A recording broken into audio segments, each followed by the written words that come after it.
الله الرحمن الرحيم الحمد لله رب العالمين والصلاة والسلام على رسول الله وعلى آله وصحبه أجمعين وبعد.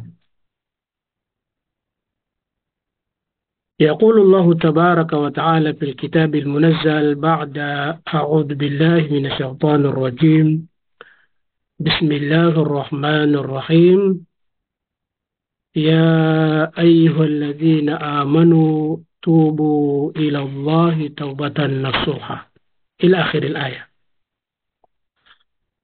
Alhamdulillah, una-una ho mga kapatid namin sa pananampalatayang Islam, ating pong inihiling sa dakilang lumikha, ang Allah subhanahu wa ta'ala, na naway tanggapin niya ang ating mga oras, mga gawain, lahat ng mga klase o mga uri ng mga pagsamba na ating ginagawa ay naway tanggapin po ng Allah subhanahu wa ta'ala at kanyang gantimpalaan at higit sa lahat ay ating pong mapakinabangan pagdating po sa kabilang buhay. Sa katunayan po mga kapatid namin sa pananampalatayang Islam, tayo po ay gumagawa ng mga kagustuhan ng Allah subhanahu wa ta'ala. Hindi po kagustuhan natin, kagustuhan ng Allah subhanahu wa ta'ala. Mga pinagutos ng Allah subhanahu wa ta'ala.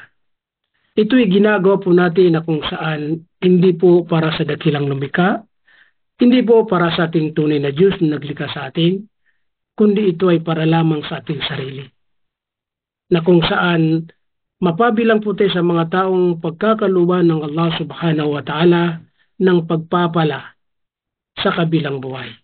Pagkaluban ng Allah subhanahu wa ta'ala ng kanyang habag at higit sa lahat ay tanggapin po niya sa paraiso. Kaya po tayo gumagawa ng mga iba't ibang rin na pagsamba. Kasi kung alimbawa hindi tayo gumawa ng mga uri ng mga pagsamba na kung saan mga ipinagutos ng Allah subhanahu wa ta'ala, imposible na tayo ay magkakamit ng biyaya, magkakamit ng pagpapala, magkakamit ng habag ng Allah subhanahu wa ta'ala. Tama po ang sinasabi po ng mga eskolar na tayo ay makakapasok sa paraiso sa pamamagitan ng awa at habag ng Allah subhanahu wa ta'ala.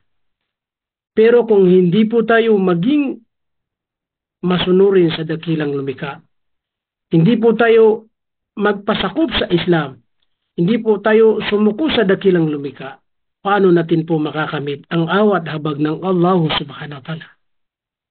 Malinaw po na ang sabi po ng Allah sa banal na Quran, Inna rahmatallahi qaribun minal muhsinin.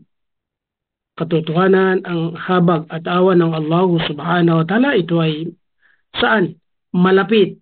Kumbaga, tiyak ng makakamit dito ay yaong mga taong muhsinin, mga muhsinin gumagawa palagi ng mga mabubuti o mga kagustuhan ng Allah subhanahu wa ta'ala.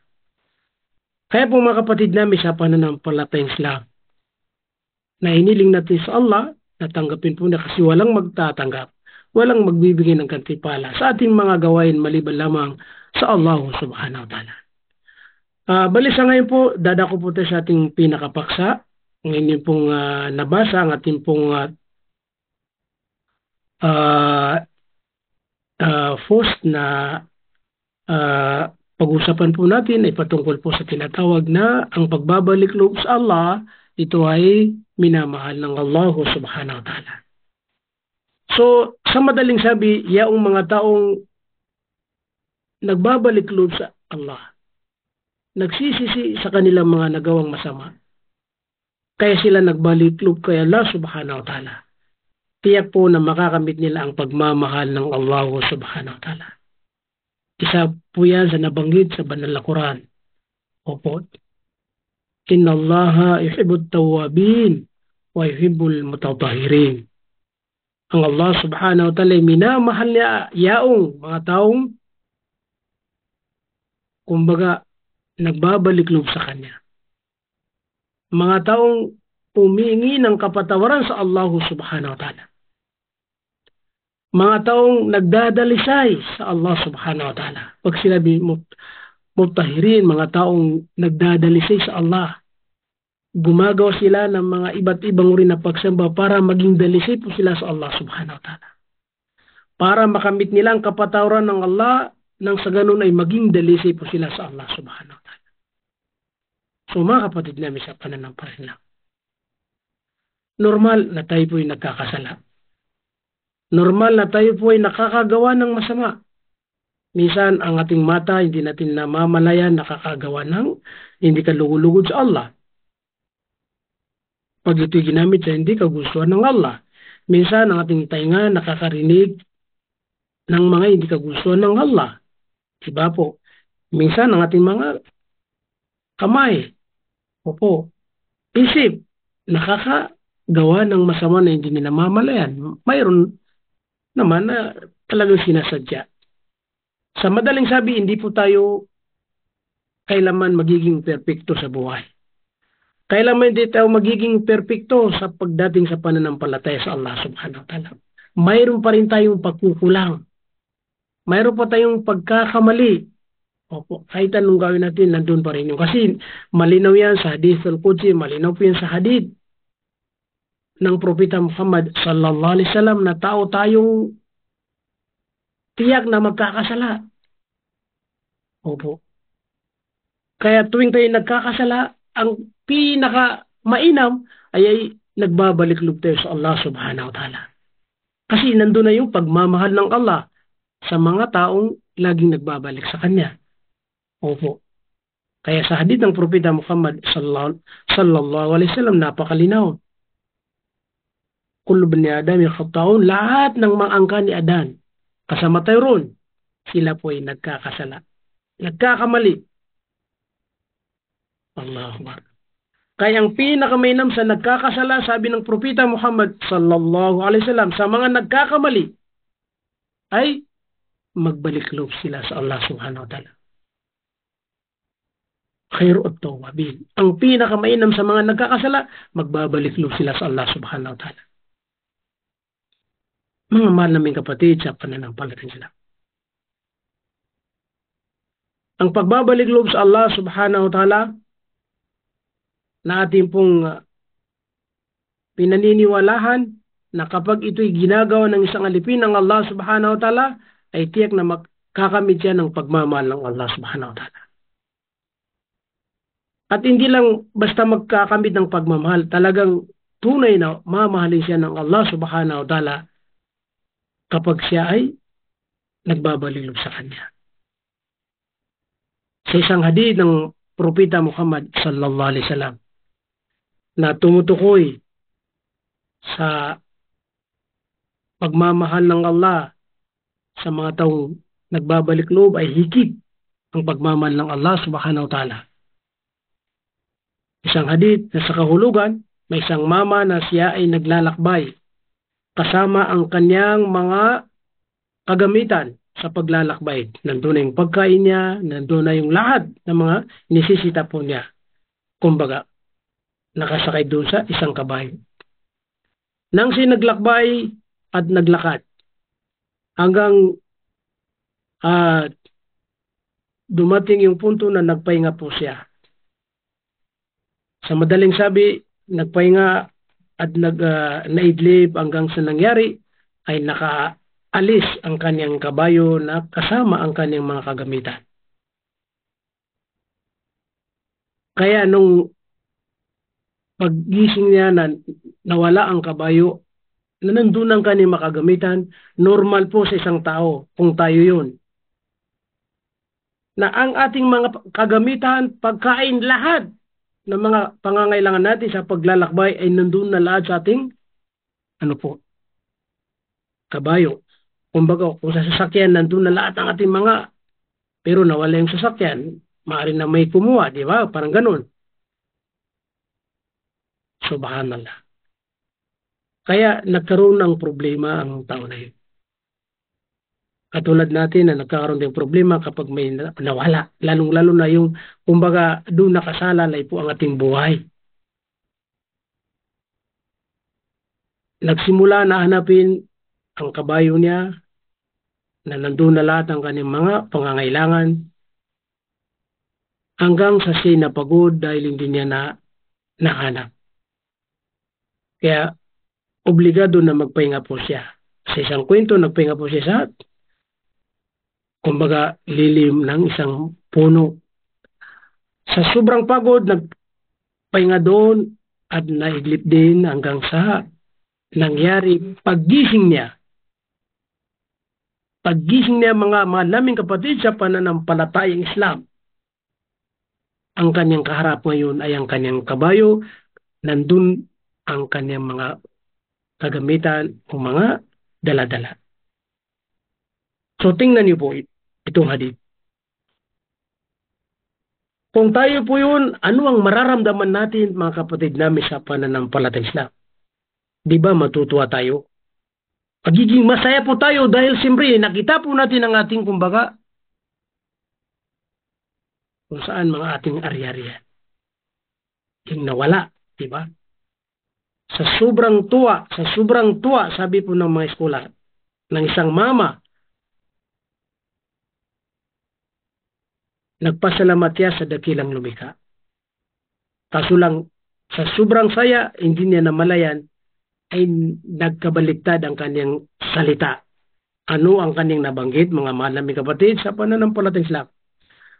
Ang sabi niya, aking alipin, na ako ang iyong Diyos, ako'y nagpapasalamat sa inyo. Dahil nahanap ko ang aking, kumbaga, sabihin na, kung saan ari-arian o di kaya yung kanyang kabayo at kasama ang kanyang mga kagamitan.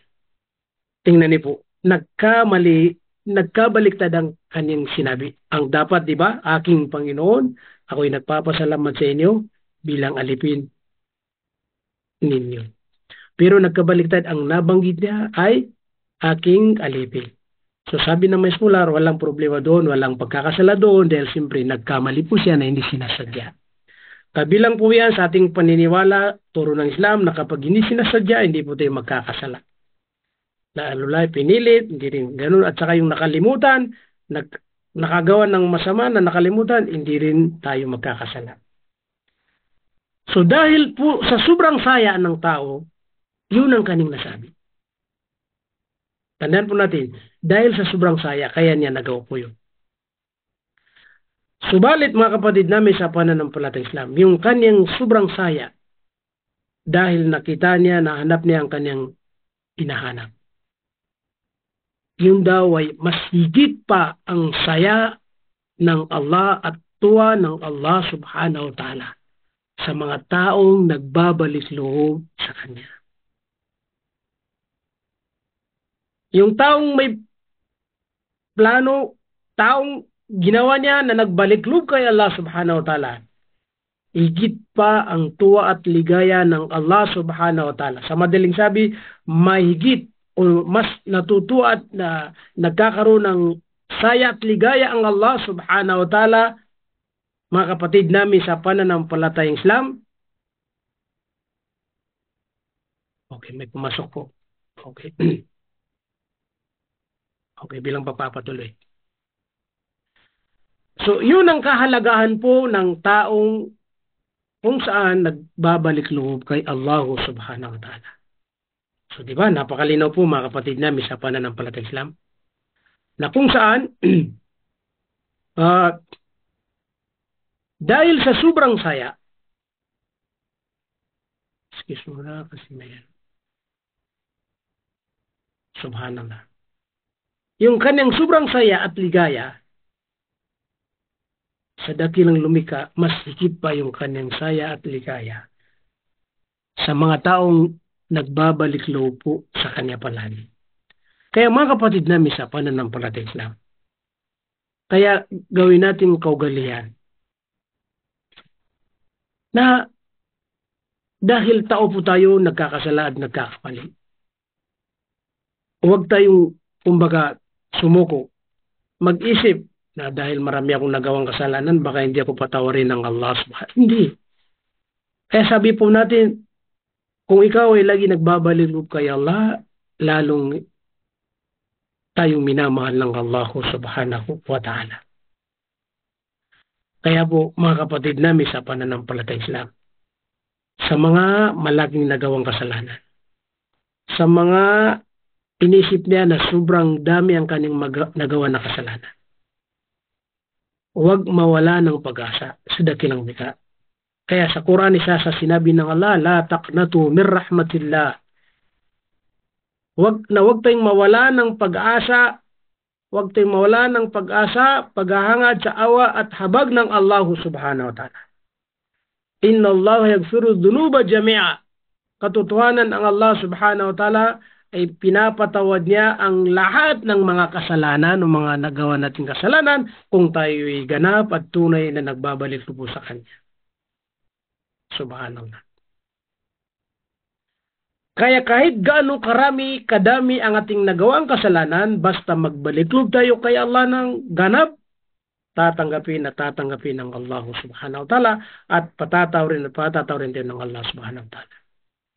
Sa isang hadithul qudsi ang sabi po ng Allah subhanahu wa ta'ala, ya ibn Adam, innakum tukhti'una bil-layli wan-nahar, ana aghfiru dhunuba jami'a. O ang kani Adan, anak ni Adam. Katotohanan kayo ay nagkakasala sa araw-araw. Sa gabi at araw kayo nagkakasala, nagkakamali. Sabi ng Allah, wa ana aghfiru dhunuba jami'a. Subalit ako lamang ang nagbibigay ng kapatawaran sa lahat ng mga klaseng kasalanan.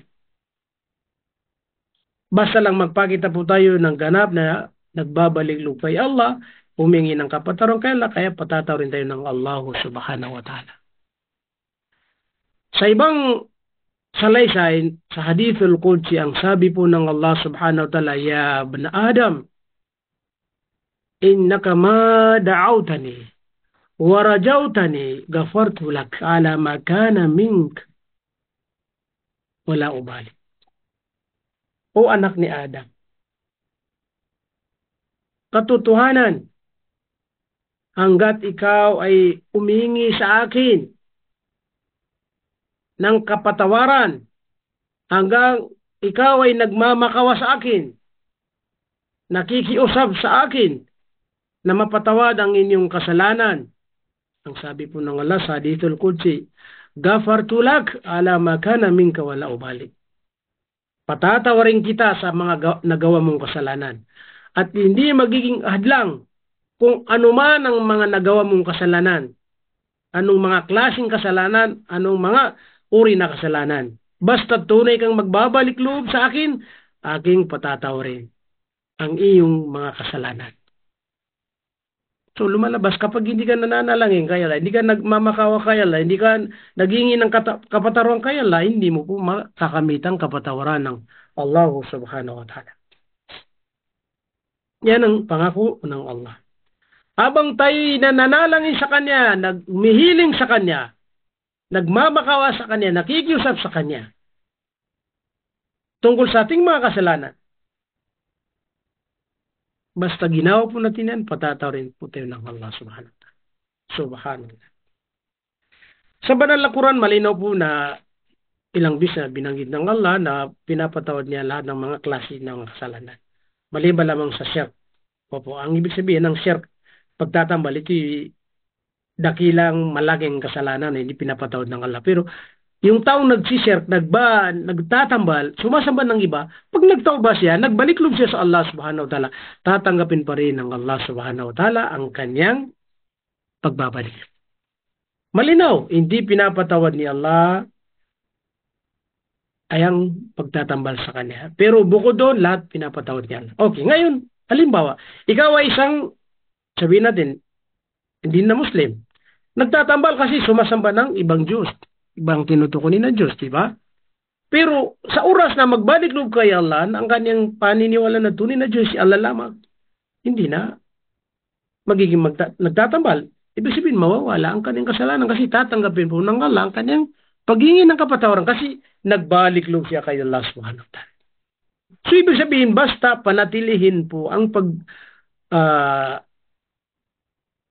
hingi ng kapatawaran sa Allah na tunay at ganap na paghingi, patatawarin pa rin tayo ng Allah subhanahu wa ta'ala. Subhanallah. Ya ibn Adam, law balagat dhunubuka anana as-sama, thumma astaghfartani, ghafartu lak walau bal. Sabi ng Allah subhanahu wa ta'ala sa hadithul qudsi, kung mangyari na ikaw ay dumating at umabot ang iyong mga kasalanan sa alapab, dunubuk, ananas sama, sa alapab. Kahit na dumating ang umabot ang iyong kasalanan, ibig sa sobrang laki at dami, laking kasalanan ay umabot na doon sa alapab. Pagkatapos, sumastagfartani, pagkatapos ay nagbaliklog ka sa akin at tuminga ng kapatawaran sa akin, sabi ng Allah subhanahu wa ta'ala, ghafartulak, wala ubali. Patatawarin kita sa lahat ng mga nagawang kasalanan. Sa una, kahit gaano karami. Ngayon, kahit na umabot ang kasalanan ng tao, pero pag nagbalik lupa ay Allah, ng ganap, tinatanggap ng Allah subhanahu wa ta'ala. Ya ibn Adam, innaka law ataytani biqurabil ardi khataya thumma la tushrik bi shay'a la ataytuka biqurabiha maghfirah. Biqurabi maghfirah. O ang kani Adan, sabi ng Allah subhanahu wa ta'ala, innaka law ataytani, katotohanan kung ikaw ay dumating sa akin, ataytani, dumating ka sa kabilang buhay. Allah Akbar. Kung tayo ay dumating sa kabilang buhay, dahil sigurado tayong lahat ay tutungo sa kabilang buhay at magbabalik sa kabilang buhay kasi yan ang tunay na ating pong tahanan, tunay na ating tirahan, dahil dyan po tayo mananatili na walang hanggang kailanman. Hindi katulad dito sa mundo na mayroon po tayong hangganan. Kung ang edad mo na pinirmahan mo dito sa mundo ay hanggang 60, pagkatapos ng 60, kahit anong gawin ng pamilya mo, gawin ng asawa mo, gawin ng mga anak mo, kapatid mo, kakilala mo, kaibigan mo, para hindi ka mamatay, hindi pa rin nila mahadlangan kasi mamamatay at aalis ka dahil yun ang pinirmahan mo na edad. Likulli ummatin ajal. فَإِذَا جَاءَ أَجَلُهُمْ لَا يَسْتَأْخِرُونَ سَاعَةً وَلَا يَسْتَقْدِمُونَ. Bawat isa ay binigyan ng ajal, binigyan ng buhay kung gaano katagal. Ako, kayo, lahat ay binigyan ng buhay na may mga hangganan po yan. At wala ni nakakaalam kung hanggang saan ang ating buhay. وَمَا تَدْرِي نَفْسٌ مَاذَا تَكْسِبُ غَدًا وَمَا تَدْرِي نَفْسٌ بِأَيِّ أَرْضٍ تَمُوتُ. Katotohanan, wala ni isa sa atin na nakakaalam o nakababatid kung anong mangyayari sa kanya bukas. Ano ang magiging resulta bukas? Tuloy po ba ang ating buhay? Tuloy po ba? May mga tao na gayong araw ay napaka lusog, walang karamdaman, pero kinaumagahan, kinabukasan, makakarinig ka ng balita na si Pulan ay namatay, kaya inna lillahi wa inna ilahi raji'un. Kaya tama po, hindi natin alam kung buhay pa, tuloy pang buhay natin bukas o makalawa. Kaya sa Islam, mayroon tayong insyaAllah. Mayroon tayong ginagamit na insyaAllah kasi wala ni sa atin na nakakaalam. Wala nakakatiyak kung anong bukas ba, sigurado ba hawak mo ang buhay mo?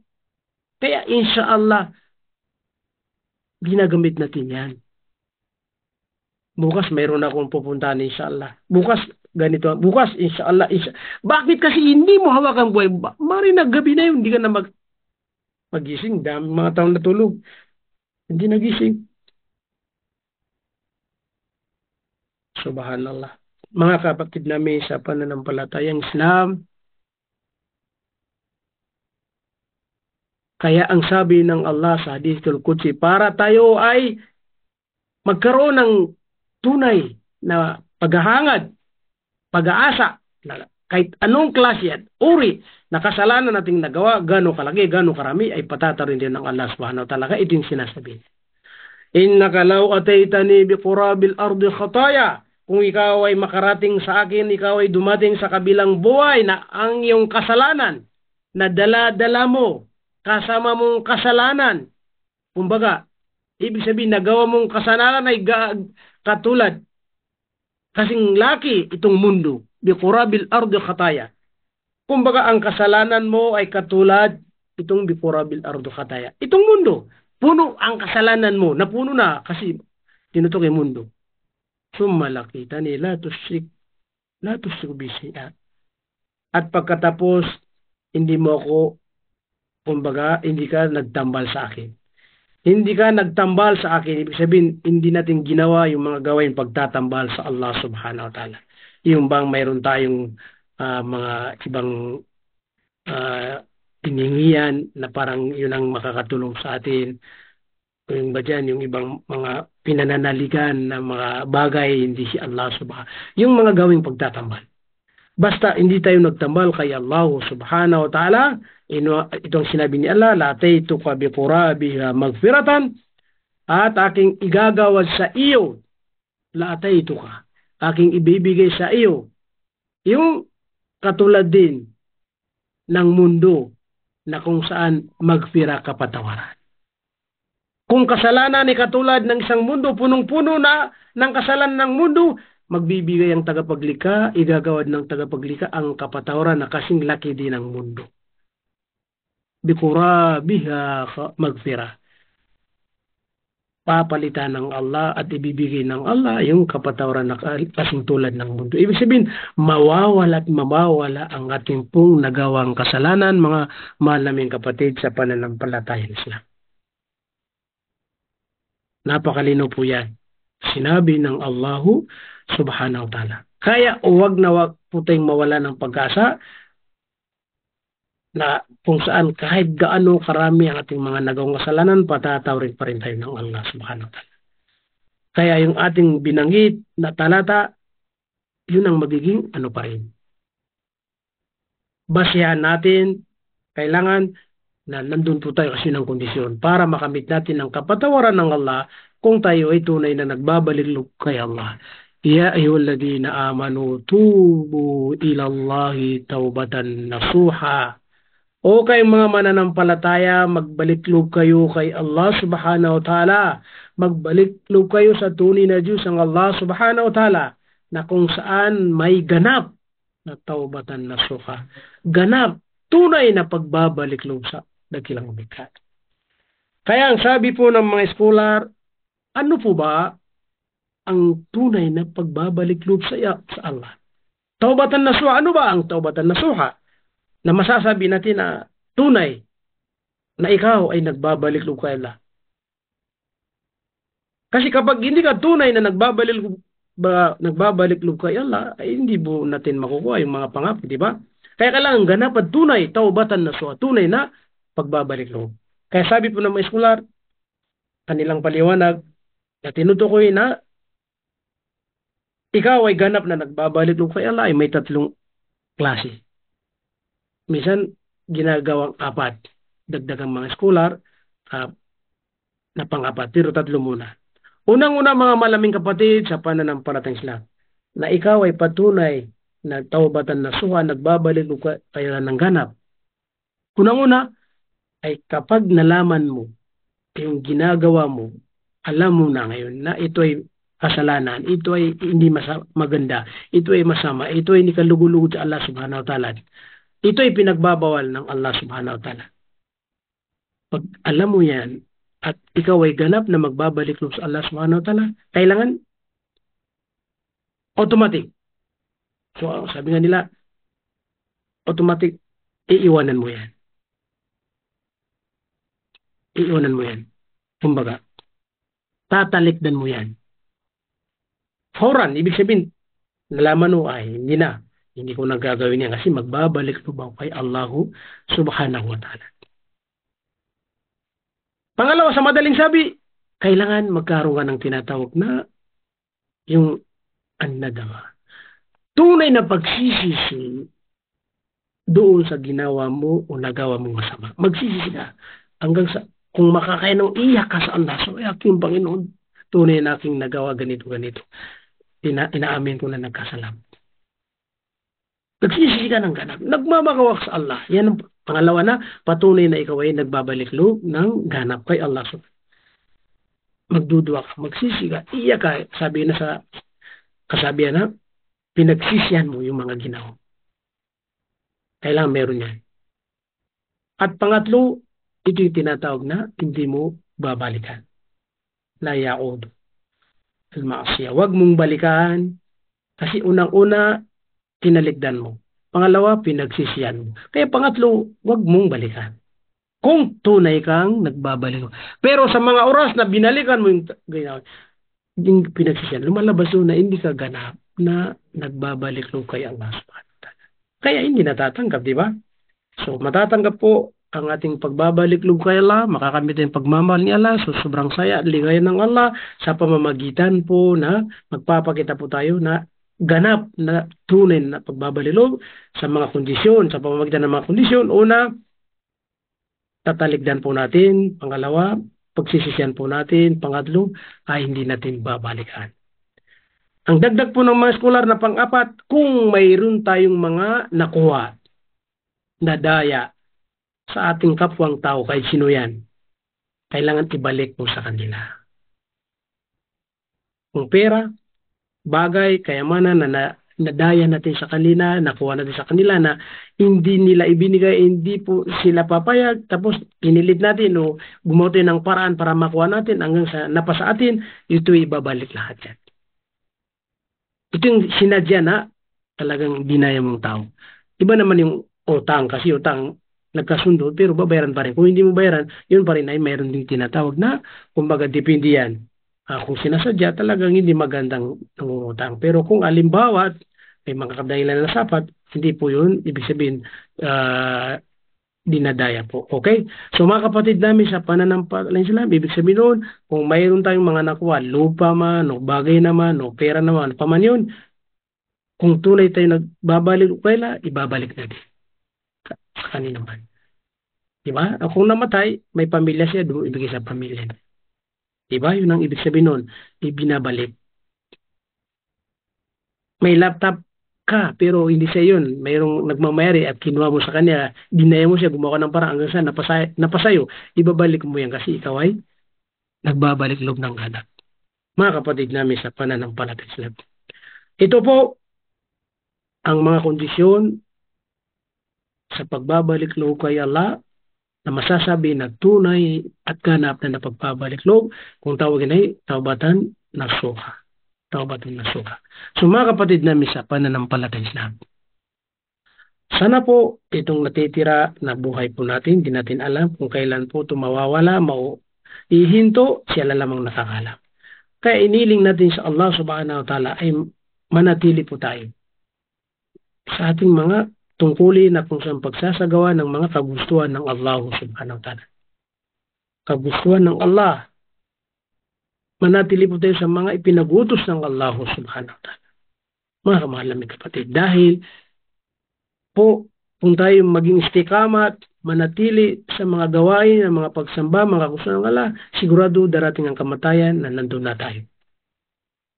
Kaya po, hindi po pwedeng yung pamisan-misan. Kung gusto, okay. Kung hindi gusto, ayaw na. Nagdadarasal pag gusto niya. Pag hindi niya gusto, hindi magdadarasal. Nagdadarasal dahil kasama niya ang kanyang mga kasama na nagdadarasal. Pag nag-iwalay sila, single na siya, hindi siya nagdadarasal. Ano bang klaseng pananampalataya? Ang pananampalataya po, may kasama ka man, wala, doon ka sa marami o doon ka sa hindi marami, kung saan lugar, anong panahon, anong kalagayan, kailangan pagtungkulin mo, dapat sundin at gawin mo. Tulad po ng pagdarasal. Kahit anong kalagayan po natin, kapag oras na pagdarasal, magdadarasal po tayo.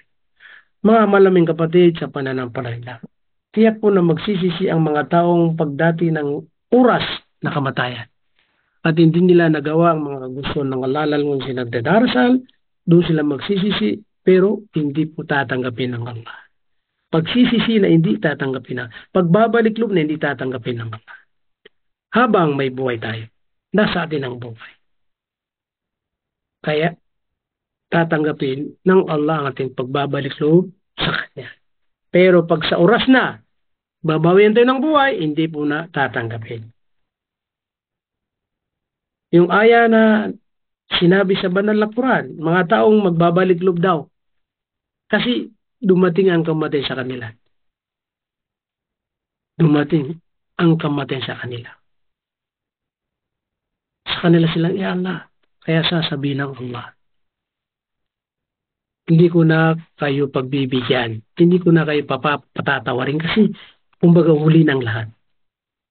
Pero mayroon pa rin mga tao na ganyan po ang mangyayari. Hingi sila ng tawad. Kaya Allah kasi naisip nila na sa oras yan sila yung mamamatay. Pero hindi tatanggapin niya kasi huli ng lahat.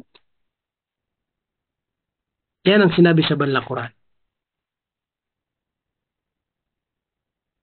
Na kung saan sasabihin nila, فَيَقُولَ رَبِّي لَوْلَا أَخَّرْتَنِي إِلَى أَجَلٍ قَرِيبٍ. Sasabihin nila aming Panginoon, kung maari, kung may pagkakataon, bigyan mo kami ng oras, ipagpaliban, i-extend naming oras. Bakit? Anong gagawin? Laul akhartani ila ajalin qarib, kahit na may kling oras buhay, idagdag mo sa amin. Kumbaga, extend mo sa amin. Anong gagawin nila? Wasaddaqa ako minasalihin. Magiging sila mapagbigay, nagsasadaka, maging mapagtiis, yung matapat. Subhanallah, mga malamig kapatid. Pero hindi tatanggapin yan. Walay yuakhirullahu nafsan idha jaa ajaluha. Wala ni isang pagkakaluwa ng Allah o papahintulutan ng Allah na maka-extend. Pag dumating na yung oras, oras na yan. Huwag po nating hintayin po dumating yung punto na panahon, mga malamig kapatid, sa Islam. Huwag nating hintayin po yan. Sabi nga, habang may buhay pa, hindi pa uli ang lahat. Ngayon na, huwag na isipin bukas makalawa. Magbalik loob tayo kay Allahu subhanahu wa ta'ala. Mga malaming kapatid sa pananampalatayang Islam. At hindi ko na po paabayin kasi po kahit na po 40 minutes kasi na 40 minutes na tayo. Di bali po, ipagpatuloy natin po sa next inshallah patungkol po sa ating paksa na kung saan di ba ito tapos na ang pagbabalik loob sa Allah ay isang kumbaga gawain o isang tanda na mamahalin po tayo ng Allah subhanahu wa ta'ala. Naway tanggapin po ng Allah subhanahu wa ta'ala ang ating oras na ginagamit opo sa kanyang landas. Naway tanggapin po ni Allah, maging ikhlas at dalisay na wala po tayong ibang layunin, kundi po para lamang makamit natin ang kapatawaran ng Allah subhanahu wa ta'ala. Opo. So, hanggang dito po lamang mga kapatid namin sa pananampalatayang Islam. وآخر دعوانا الحمد لله رب العالمين والسلام عليكم ورحمة الله وبركاته وجزاكم الله خيرا.